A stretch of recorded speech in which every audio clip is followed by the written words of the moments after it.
مرکزی امت کے عوام کے ساتھ ہی رہیے۔ مرکزی امت ہدایت اور اچھائی پر ہے۔ کنارہ کش فرقوں کے ساتھ مت جائیے۔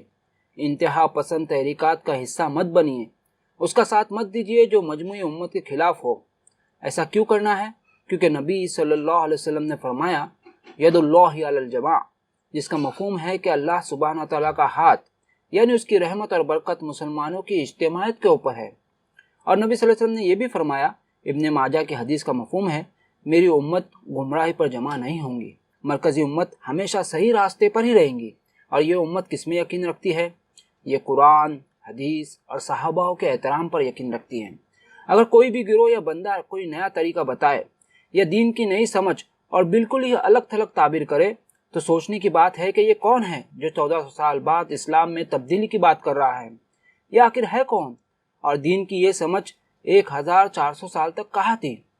کوئی بھی اگر دین کی ایسی تشریح کرے جو قرآن اور سنت میں نہ ہو، جو مین اسٹریم تشریح نہ ہو، تو کچھ تو غلط ہے۔ اور میرے عزیزو، یہ منطقی نتیجہ ہے اس یقین کا کہ محمد صلی اللہ علیہ وسلم آخری پیغمبر ہے۔ وہ کیسے؟ پچھلے انبیاء علیہ السلام کو بھیجنے کی وجہ گمراہ قوموں کو راہ راست پر لانا تھا، لیکن نبی صلی اللہ علیہ وسلم کے بعد کوئی پیغمبر نہیں آنے والے۔ اس کا مطلب یہ ہوا کہ محمد صلی اللہ علیہ وسلم کی امت گمراہ نہیں ہو سکتی، کیونکہ ان کی اصلاح کے لیے بعد میں کوئی نبی نہیں آنے والا، یعنی کہ امت مسلمہ راہ راست پر رہیں گی، نہیں تو کون اس کی اصلاح کرے گا؟ اب تو کوئی نبی نہیں آنے والے۔ اور تاریخ سے بھی یہ بات ثابت ہوتی ہے کہ امت مجموعی حیثیت میں قرآن اور سنت پر جمی ہوئی ہے، اور یہ مین اسٹریم اسلام ہے جس پر ہمارا ایمان ہے، الحمدللہ۔ مدعے کی بات یہ ہے کہ کوئی بندہ آئے اور بالکل ہی نئی باتیں کرے تو اس کے پریزنٹیشن پر مت جائیے، بہترین بیان کرنے والے اسٹائل پر مت جائیے، بلکہ یہ دیکھیے کہ کیا وہ بندہ قرآن کی پوری تعلیمات کی بات کر رہا ہے، سنت کو تسلیم کرتا ہے، کیا سلف کی سمجھ کے مطابق ہے۔ یہ ضرور ہے کہ کچھ پہلوؤں پر اختلاف اور کلام کی گنجائش ہوں گی، لیکن وقت اور جگہ کے حساب سے بنیادی باتیں تو نہیں بدلیں گی، اسلام کی مرکزی بنیادیں نہیں بدلیں گی۔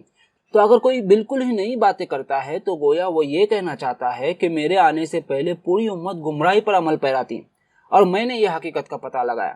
گویا وہ نبی ہونے کا معدی ہے، اور ہم کو معلوم ہے رسول صلی اللہ علیہ وسلم کے بعد کوئی نبی نہیں۔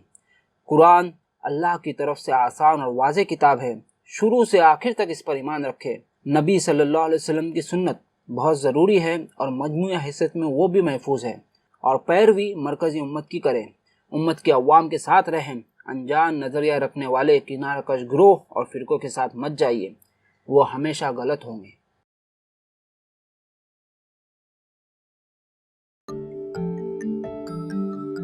پیغام سیریز، بہترین ویڈیوز اب اردو میں۔